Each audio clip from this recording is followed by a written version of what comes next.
For those of you that follow the markets super closely, I'm sure you've noticed there has been quite a bit in the way of action, in the way of volatility, really, as the markets continue to try and grapple with the various headlines that are being thrown our way. Uncertainty abounds regarding the economy and other factors that are really whipping investors around. So let's go ahead and get started. Take a look at what we are going to be reviewing today. The first item, as always, we're going to take a look at the broader markets. And as mentioned, always, this is going to be critical as far as helping you formulate your plan, not only for today, but certainly going forward. For the week, you want to have a sense and a really strong, sound opinion on where the broader markets are, again, not only currently, but where we may be heading. And that, of course, will help you decide where to allocate any assets, whether to get into this market or sell into any strength. And then secondly, playing defense in a fragile market. And certainly, as mentioned, we have seen volatility spike as uncertainty surrounds the broader markets. So from my work, you will want to have a defensive stance going into the markets currently, at the very least as a way to hedge your current positions, but more importantly, as a way to help counterbalance all of the volatility that has been surrounding the broader markets. And then from there, uncovering weakness and selling into rallies. And the idea here is to help you uncover those areas of the market that may not be in a position to rebound or bounce anytime soon. And that is going to be with an eye towards, should you own positions in those particularly weak areas of the market, you may want to consider selling into any of the rallies, and whether you put that money to work in more defensive areas or sit the sidelines and wait for that weak area to come into strength would be entirely up to you. But we'll uncover what areas of the market are showing even more weakness than the broader markets. And then this last area, not sure if we will get to it today, but it is how you can uncover the next cycle's outperformers or leaders. And we may be a bit early in uncovering that, but it is something worth learning, if you will. So hopefully we can go ahead and dip into that as well today. So let's go ahead and get started. This first chart, what we are looking at is a weekly chart of the S&P Large Cap Index. And what I've done here is overlaid technical overlays. On the top is what is called the RSI. That's a relative strength indicator. With this indicator, we want to pay attention not only to the position of this RSI line, we also want to note the trend or the position. So going back here, because this is a weekly, we're covering quite a bit of time, this upward trending period back here, if I can get my cursor back, but this is taking us back to post-election. This is late 2016. Upon Trump's election, the uncertainty was washed out of the markets. RSI did trend positively.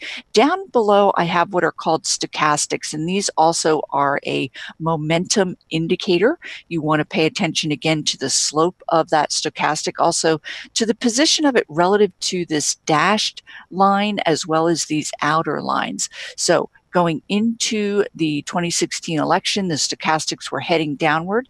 As they got below this line here, this is the 20 line, if it breaks down below that, the stochastics are oversold. So it is there that you begin to have an eye where you are looking for a bounce out of that oversold position. And then once it breaks back above the dashed line, the stochastics are then positive. So when you can marry that positive stochastic position, break above the dashed, in line with an RSI trending upward, you can really note that the markets very well may be in uptrend, because also you want to see the stock indice break above these simple moving average. This red line is a 10-week or 50-day. The blue line is a 40-week or 200-day simple moving average. So in this case, we did get all three of these signals simultaneously flashing positively, and in fact, we can see the significant rally out of that. Now let's go ahead and take a look at where we are currently. Of course, we're in a certainly difficult phase and period in the broader markets, but start out by taking a look at this RSI. We can see that it's bouncing around with the volatility in the broader markets, but at the end of the day, it is below this dashed net neutral. So we are not getting currently any positive signals on that RSI quite yet. Drill down here to the stochastics. We talked about the slope as well as the position. So this is as of the close on Friday, stochastics heading downward. The potentially good news is we could be getting into an oversold position. We talked about that back here, getting back below the 20, similarly back in 2016 correction. So down below this 20 sets you up for a possible reversal, but we certainly are not quite there yet. Take a look at this positioning of the actual index relative to these simple moving averages. Last week, early in the week, we did get a very brief break back above that 40 and 10 week, 50 and 200 day simple moving averages. However, by the end of the week, it had dissipated, so we closed well below those simple moving averages. So as you can see, we certainly do still have work to do before the markets right themselves, if you will. So with that in mind, let's go ahead and take a look at where the relative strength is within the markets using the sector summaries. We can also use the broader market indices as well. This is the candle glance view, and this is accessible from that first page interface on StockCharts.com. And what I've done, it is pre-populated for you. I've gone ahead and put in not only the various broader indices, the NASDAQ, the Dow, the S&P, but also some of the more relevant, if you will, ETFs relative to sectors. So XLP is the consumer staple. XLF is the financials, XLU, utilities, XLV, healthcare, and then consumer discretionary. I've also put gold in there. XLK is technology. So we have gold, the VIX, and what I've done from there, what you're seeing here are 2-month thumbnail snapshots, shots of these various indices and ETFs. But the real relevance comes when you go ahead and sort it. You can add any indicator of your liking. I like to use that RSI. I want to see where the relative strength is. Others may prefer money flow and so forth. But RSI works for me. From there, you sort it descending. I'm going to go ahead and hit go so we can resort it relative to where we are now. And it's going to provide you a really, really fast view of where the strength is in the market. So it's strength to weakness. This upper left quartile is where the stronger relative outperformers are.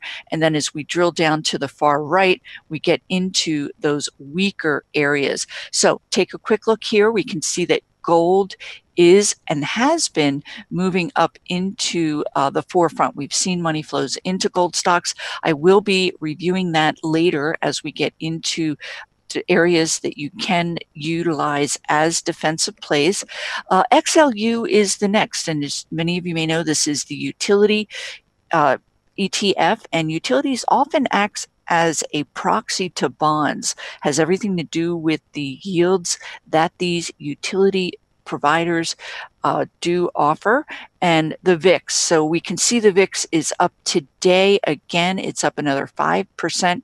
We are up in that 24 range, and that is a high level for VIX. Anywhere 18, 20, the red flag starts to get raised. Above that, it starts to get waved around. So we are seeing the VIX picking up yet again, indicating this is better known as the fear index. and it is indicative of really all the uncertainty that's surrounding these markets. So the VIX is starting to head up even higher today. And then from there, we start to get into some of these sectors. And healthcare really had been a wonderful safe haven area, but last week it lost a bit of its luster. And we'll get into precisely what areas did get hit within healthcare and what areas are still remaining and retaining their defensive stance. Consumer discretionary, I'm really surprised that it is even listed here up in the forefront, because it has been getting hit quite hard, a lot in the way of downgrades on these stocks, outlooks being lowered going into next year for a number of particularly retail stocks. From there, consumer staples, NASDAQ, and technology has been suffering a bit here, but the real story recently has been the true weakness in financial stocks, and they are down yet another 2% this week. This is an area I talked about looking at those weak, super weak areas as potential selling into any strength. But we will go ahead and uncover all of this. So let's go ahead and get started with discussing and reviewing areas of the market that could potentially buffer your holdings if you are still in the market, or really ideally are going to act as defensive plays within the broader markets. And so what I am positioning here, let me go ahead to that first interface within, and it will show you the various sectors that are available to you. It is sorted by today's performance. And what we are going to want to do from here is go ahead and drill down and take a look at some of those sectors that are viewed as defensive, and there are very sound reasons for them. Material sectors, I talked about gold stocks, and we can see gold mining followed by mining have been super strong of late.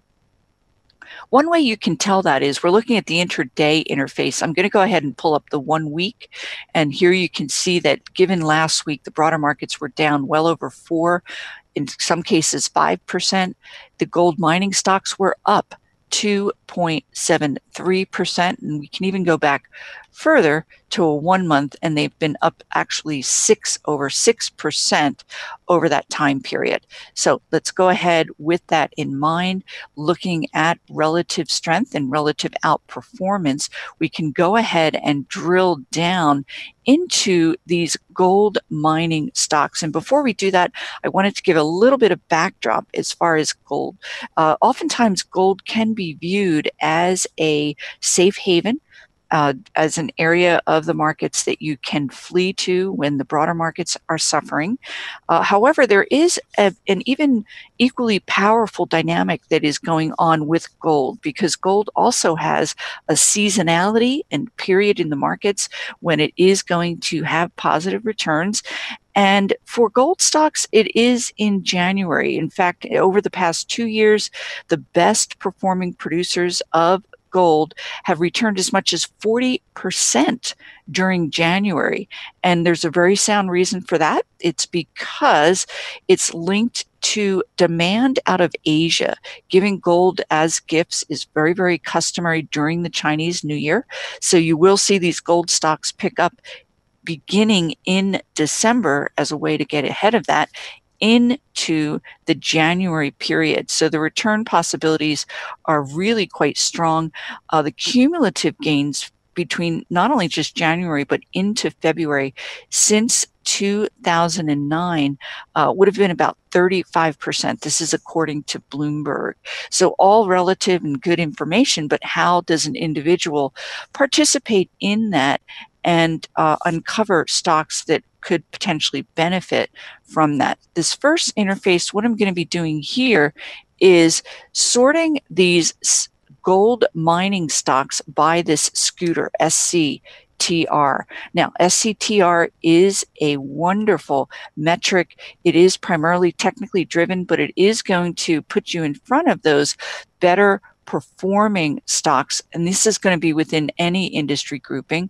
And these better performing stocks are certainly performing soundly for a very good reason. And so let's go ahead and take a look at AU, that's Anglo Gold Ashanti. And what we can do from here is go ahead and access. This is a bit smaller stock, but we can certainly take a chart, look at this chart. And if you can bear with me, I'm going to go ahead and log back in here. And what I wanted to point out to you here is the fact that this is a super grower, AU, Anglo Gold Ashanti. And we can go ahead and get back into that chart. We're going to be looking at a daily view here. Take a look at that relative outperformance. It's really taking us back to October and beyond. And what I wanted to share with you here is that the company came out in August with very, very strong numbers. They're on track to grow their earnings by 580% this year, and next year equally robust, 80% growth beyond that. And analysts are raising estimates for AU. They are in that gold mining space, and it has been super strong. So now let's take a look at it technically.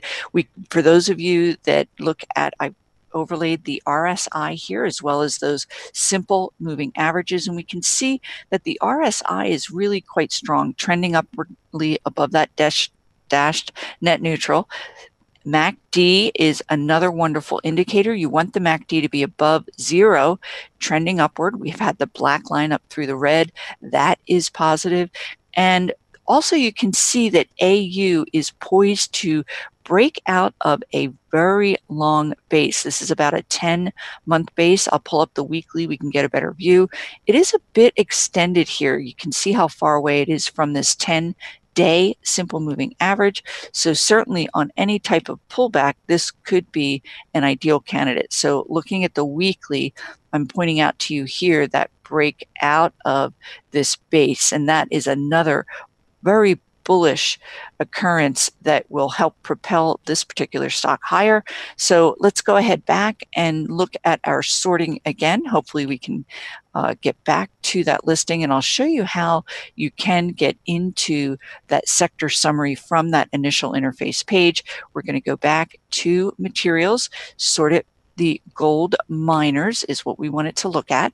Sort that by the SCTR. And then we can take a look at some of the other names that are in this space that you can go ahead and take a look at as candidates. Now, this is GOLD, Rheingold, and this particular stock is another one that had been in an uptrend during that September-October correction period. More recently, it has been basing back and forth in a back and fill fashion, but just this week, it is breaking out of this base. This is about a 4-week base. The stock is breaking out. We are seeing some significant volume, and this is another company that just reported their earnings in November. So this is their reporting period. The company came in with earnings that were 25% greater than last year, 5% above estimates. Analysts are raising estimates going into next year. So this is a very sound candidate. The RSI is trending upward above that dash net neutral. And we can see that the MACD is just having that crossover, the black line up through the red. It's above this net neutral 0. So we have a lot of positive characteristics going on with this particular gold stock. You, of course, can then filter back to that previous list. Again, we are sorting it by SCTR. These stronger stocks, again, they are strong for very sound reasons. So by taking time, drilling in, taking a look at the underlying dynamics among them, and then one last one that we can look at for those of you that are not inclined to dig in further, look at the fundamentals. There's also a VanEck Vector Gold Miners ETF, and the ticker symbol for that is GDX. So that could be another way that you could play this move into, not only currently into gold, but also that potential January into February outperformance. This GDX does have a little bit of a yield, just below 1%, but we also have those positive dynamics with that MACD coming up here above this net neutral. Your RSI is trending positively. I will say GDX could potentially find resistance at this downward 200-day simple moving average. That's this blue line. I'd be a buyer if it were to break back above that. It would be more compelling for me.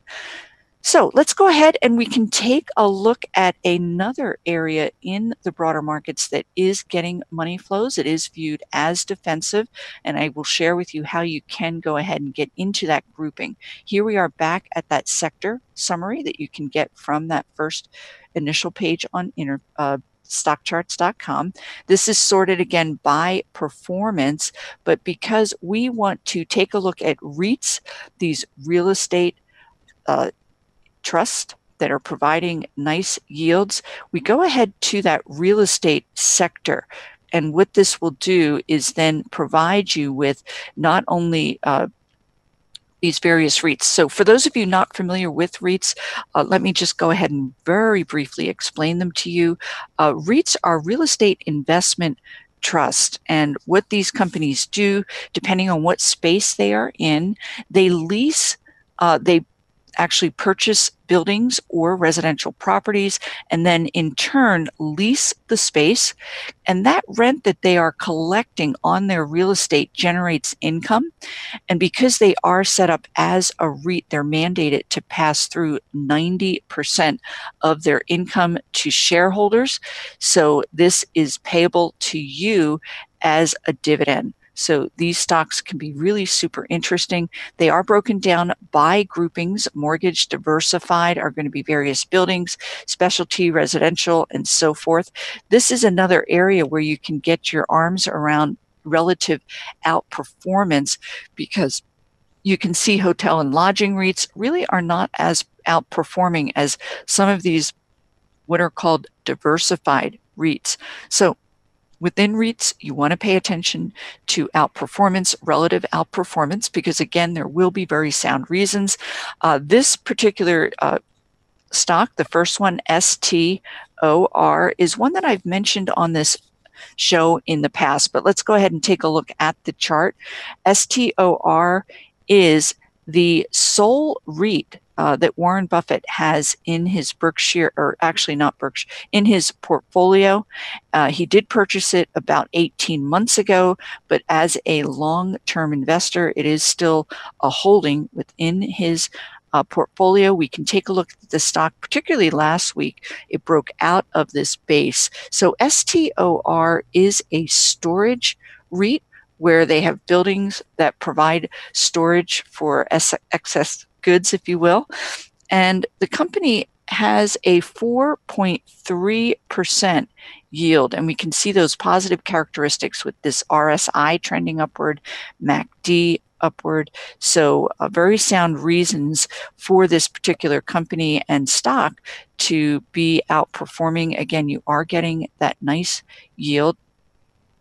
Let's go ahead and sort it by scooter here, and you can see that there are any number of very healthy REITs that you can choose from. I'm going to go ahead and cherry pick some names that I'm familiar with, and I can share some insights with you. CUBE is Cube Smart. And you can see the relative outperformance here, but this is another storage unit. And what's happening with the migration of the population, there is a lot in the way of rental activity that's going on. And it's not just millennials, it's also baby boomers. They're selling their homes, opting not to be homeowners and rent. So there's been an expansive need for storage space. CUBE has space that really ranges in size from a walk-in closet to a very big unit space. They're cognizant of the need for different types of space, and the stock does offer a 4% yield, and we can see that it is poised to break out of this 6-month base here, and it's picked up quite a bit here on the volume. The RSI is positive. This is a daily price chart. It is a bit overbought. When that RSI gets up above this 70. It's overbought, so it could pull back a bit, but that certainly is a strong name. We can look at a couple more before we move on here. MPW is a medical property REIT, and this particular company has also been doing quite well, but we can see here that it did get overbought once this RSI gets up above that 70. So it could be trending back a little. We can see that the MACD is trending sideways, potentially turning down. So this one would not be as ideal a candidate currently. It looks to need a little bit more time. It does offer a 5.9% yield. One last one, CTRE, also in that healthcare. This company provides senior housing and also healthcare related properties, very popular, certainly with an aging population. We can see that this RSI is positive. This is a daily price chart. And the stock's finding support at an upward trending 10-day simple moving average. Your MACD is also trending upward. So using REITs, or certainly the concept of using REITs, could be a very good way for these defensive plays. One other area we talked about were utility stocks. Let's take a look at XLU. That is the ETF, the S&P ETF for utilities. And this particular ETF does offer a 3% yield, but more importantly here, we're taking a look at this relative strength. When you compare this to what's going on in the broader markets, we are seeing a bit of a pullback today, which really is not a bad thing because some of these utility stocks have had significant moves. What we can do from here is then go back to that sector view and take a look at some of the better performing utility stocks so that you can get a sense of stocks that could be ideal candidates. So what we are going to want to do is go ahead into this sector fund, and then from there sort it by scooter, and it will get you in front of some of these stronger stocks. And this is an area here where you can, of course, also sort it by different industries within, and these water stocks have been outperformers. From there, you can then go ahead and sort it and get in front of these AWK, AWR, CWT, all super strong. WTR, each and every one of these stocks could be ideal candidates. We are bearing down a bit on short on time, so I wanted to spend a few minutes looking at the possibility of using what are called inverse ETFs. And these are ETFs that are not, as opposed to being constructive or positive bullish, they are what are called inverse. The first one we can take a look at is PSQ. This is ProShares, and this is, in essence, you are shorting the Qs. You are shorting the NASDAQ with this particular ETF, PSQ, and you can see, given the dynamics in the market, it has been outperforming here recently. We can take a look at DOG. This is the inverse for the Dow Jones, and take a look at the outperformance there. And SPXS is a triple inverse. For those of you that are really feeling negative on the broader markets, this could be a candidate. And I am unfortunately running out of time, but I promise next time I'm going to dig further into these inverse ETFs and talk about how they perform in bear markets relative to just corrections. And for those of you actively trading this week, good trading to you, and I will see you next week.